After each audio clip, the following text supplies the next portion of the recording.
প্রিয় দর্শক, এই মুহূর্তে যারা বাংলা টিভি 71 দেশ ও বিদেশ দেখছেন, সকলকে জানাচ্ছি শুভেচ্ছা অভিনন্দন। প্রিয় দর্শক, আশা করি সবাই ভালো আছেন, ভালো থাকবেন। তো আজ আমাদের স্টুডিওতে উপস্থিত হয়েছেন ঢাকা দক্ষিণ কেরানীগঞ্জের একজন কুন্ডা ইউনিয়নের, যিনি বিএনপির দুঃসময়ে মাঠকর্মী হিসাবে তিনি দায়িত্ব পালন করেছেন। আজ তিনি নির্বাচিত সেক্রেটারি। আমরা তার সাথে আজ আলোচনা করব, আমাদের সঙ্গেই থাকুন। জি, আসসালামু আলাইকুম। ওয়ালাইকুম আসসালাম। আসসালামু আলাইকুম। ওয়ালাইকুম সালাম। জি, আপনি ভালো আছেন? জি, ভালো আছি। আপনি ভালো আছেন? জি, আলহামদুলিল্লাহ। আজ আমাদের স্টুডিওতে আসার জন্য আপনাকে অশেষ অশেষ ধন্যবাদ। আপনাদেরকেও ধন্যবাদ, দেশবাসীকেও ধন্যবাদ। তারেক রহমান সাহেব উনি যে 31 দফা পেশ করেছেন, সেই 31 দফার মধ্যে যে জিনিসগুলি আছে, সেই জিনিসগুলি পুরাটি রাষ্ট্র মেরামতের ভিতরে। আচ্ছা। কারণ রাষ্ট্রের বর্তমানে যে অবস্থা, উনি রাষ্ট্র মেরামতের কথা বলেছেন। একটি সুন্দর কথা উনি বলেছেন। সেই রাষ্ট্র মেরামতের কথা যেটা বলেছেন, উনি স্থায়ী কমিটির সদস্যদেরকে নিয়ে একটি মিটিং করেছেন। সেই মিটিংয়ে আমার নেতা, কেরানীগঞ্জের জনমানুষের নেতা, জননন্দিত জননেতা, স্থায়ী কমিটির অন্যতম সদস্য বাবু ঈশ্বরচন্দ্র রায় সেখানে ছিলেন। এবং সেখান থেকে এসে উনি আমাদেরকে এই 31 দফা বাস্তবায়নের জন্য উনি বিভিন্ন জায়গায়, বিভিন্ন ওয়ার্ডে মিটিং করার কথা বলেছেন। মানুষের পাশে যাওয়ার কথা উনি বলেছেন। মানুষের পাশে গিয়ে এই সমস্ত কথাগুলো বলার জন্য উনি বলেছেন। আমরা তার নেতৃত্বেই, আমার নেতা বাবু ঈশ্বরচন্দ্র রায়ের নেতৃত্বেই আমরা এই বিভিন্ন ওয়ার্ড পর্যায়ে সেই মিটিংগুলি আমরা করতেছি। ওই মিটিংয়ে আমাদের পাশে প্রত্যেকটা মিটিংয়েই প্রধান অতিথি হিসেবে উপস্থিত থাকেন বিএনপির স্থায়ী কমিটির সদস্য, কেরানীগঞ্জের জননন্দিত জননেতা, সাবেক মন্ত্রী, জনমানুষের নেতা, আমার নেতা বাবু ঈশ্বরচন্দ্র রায়, এবং ঢাকা জেলা বিএনপির সংগ্রামী সাধারণ সম্পাদক, দক্ষিণ কেরানীগঞ্জ থানা বিএনপির সভাপতি এবং বিএনপির নির্বাহী কমিটির অন্যতম সদস্য আমার প্রিয় নেত্রী অ্যাডভোকেট নিপুণ রায় চৌধুরী। তারা আমাদেরকে যেইভাবে দিক নির্দেশনা দিয়েছেন, আমরা মানুষের ঘরে ঘরে সেটা পৌঁছে দেওয়ার জন্য কাজ করছি। যেমন আমরা গত 6 তারিখে আমরা 3টা সভা করেছি। একটা সভা করেছি দক্ষিণ কেরানীগঞ্জ কন্যা ইউনিয়নে 4 নম্বর ওয়ার্ডে। সেখানেও আমরা এই 31 দফা নিয়ে আমরা আলোচনা করেছি। পরবর্তী পর্যায়ে আমরা একটি সভা করেছি 5 নম্বর ওয়ার্ড কাউটাইল এলাকায়। ওইখানেও আমরা এই 31 দফা নিয়ে আলোচনা করেছি। এবং শেষে বিকালে আমরা একটি সভা করেছি 6 নম্বর ওয়ার্ড ব্রাহ্মণগাঁয়ে।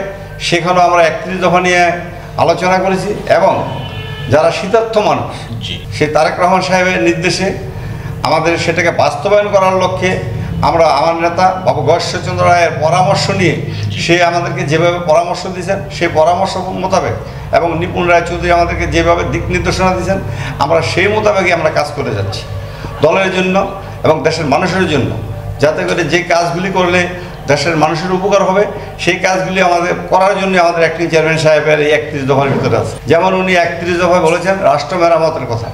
এখানে অবশ্যই রাষ্ট্র মেরামত করতে হবে। এই 15 বছর যেই স্বৈরাচার সরকার ক্ষমতায় ছিল, তারা দেশটাকে লুণ্ঠিত করে এবং সমস্ত রাষ্ট্রীয় প্রতিষ্ঠানগুলি তারা ধ্বংস করে দিয়েছে। সমস্ত প্রতিষ্ঠানগুলি ধ্বংস করে দিয়েছে, রাষ্ট্রকে তারা ধ্বংস করে দিয়েছে। তারা নির্বাচন ব্যবস্থাকে তারা ধ্বংস করে দিয়েছে, স্বাস্থ্য খাতকে তারা লুটপাট করে ধ্বংস করে দিয়েছে, শিক্ষা খাতকে তারা লুটপাট করে ধ্বংস করে দিয়েছে।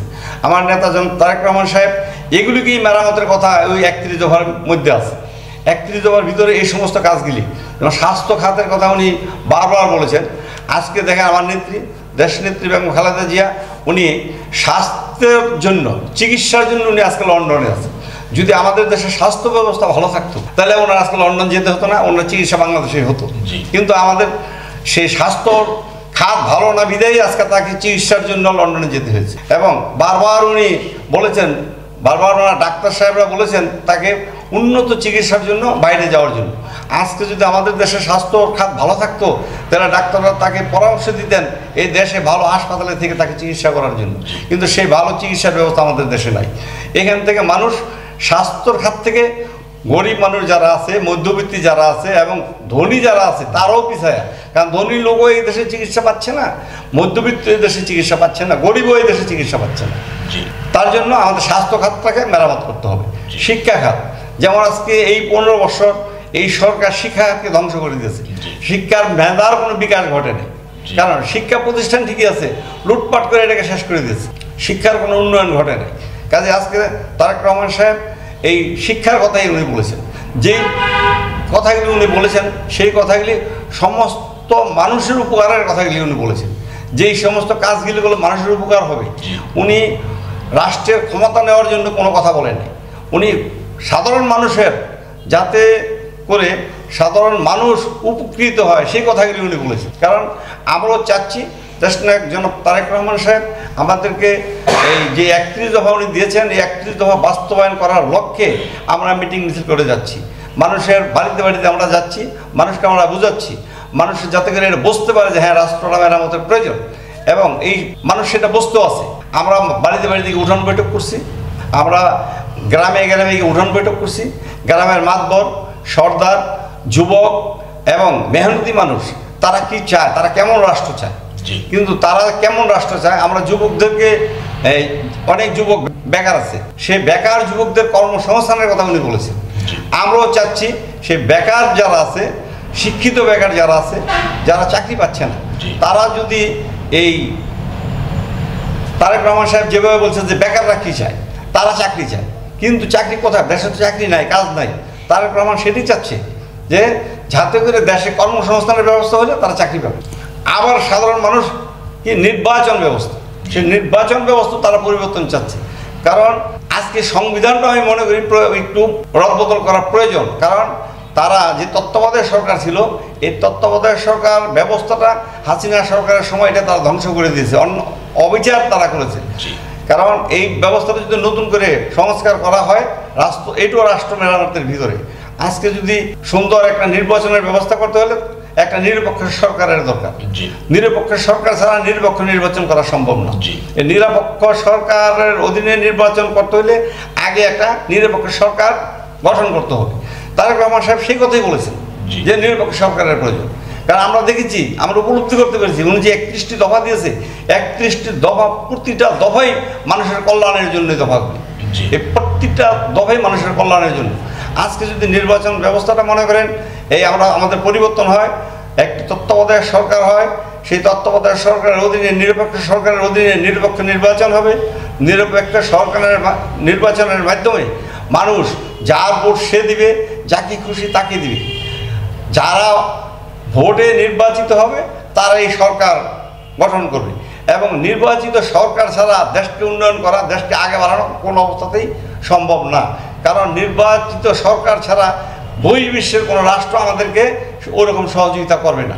নির্বাচিত সরকার যদি আসে, নির্বাচিত সরকারের মাধ্যমে বহির্বিশ্বের অন্যান্য রাষ্ট্রগুলি আমাদেরকে সহযোগিতা করবে। আমাদের পাশের রাষ্ট্র যারা আছে তাদের সহযোগিতা আমাদের দরকার। আশেপাশে যে সমস্ত রাষ্ট্রগুলি আছে, যেমন আমি এক বাড়িতে বসবাস করলে পাশের বাড়ির লোকের সহযোগিতা দরকার, আমার সুবিধা হলে পাশের বাড়ির লোক আমার এই অসুবিধাগুলি তারা দেখবে। কিন্তু আজকে আমাদের পাশে যারা আছে ভারত, সেই ভারত তো ওই ভারত সরকার আর আওয়ামী লীগ সরকার একসঙ্গে একাকার হয়ে গেছে। কারণ ভারত যে অবস্থায় আছে, শুধু তারা হাসিনাকে চায়, তারা বাংলাদেশের জনগণকে চায় না।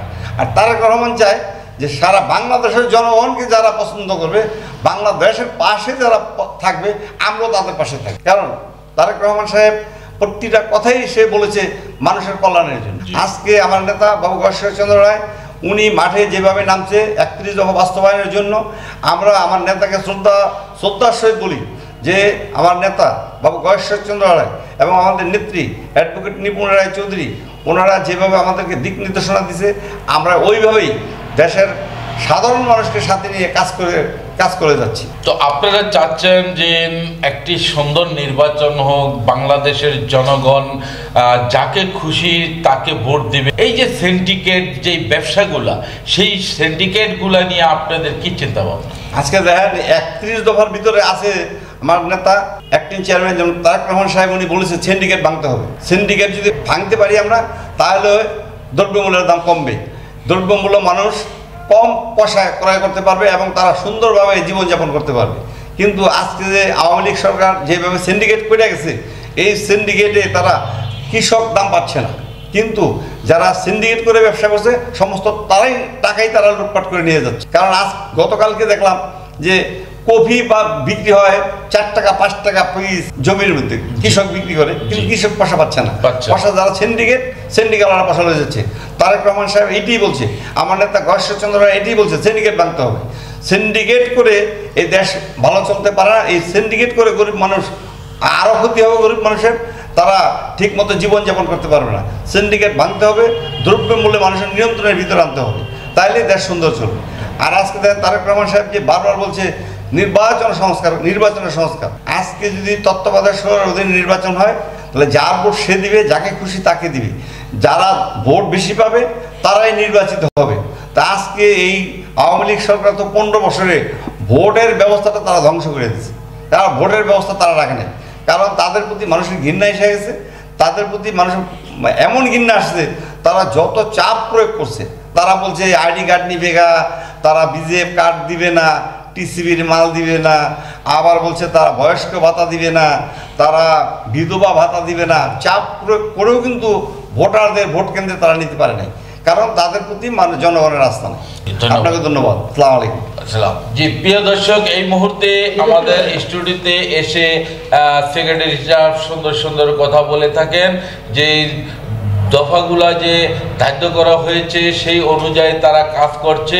আমরা জানতে পারলাম তাদের কুন্ডা ইউনিয়নের প্রত্যেকটা ওয়ার্ডে তারা মিলিতভাবে বিএনপির দুঃসময়েও মাঠে ছিল, এখনো পর্যন্ত মাঠে থেকে তারা সাধারণ জনগণের সেবায় নিয়োজিত থাকেন, এমনকি সেই দফাগুলা নিয়েও আলোচনা করেন। প্রত্যেকটা গ্রাম অঞ্চলও তারা ভিজিট করছেন।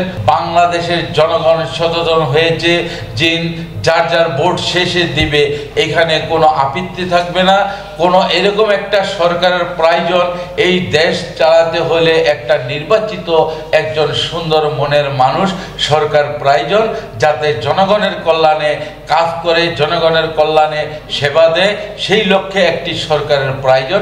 তো প্রিয় দর্শক, আজকের জন্য বিদায় নিচ্ছি। সবাই ভালো থাকবেন, সুস্থ থাকবেন। আবারও আপনাদের সম্মুখে ভালো অনুষ্ঠানগুলো আমরা তুলে ধরবো। আজকের জন্য আল্লাহ হাফেজ।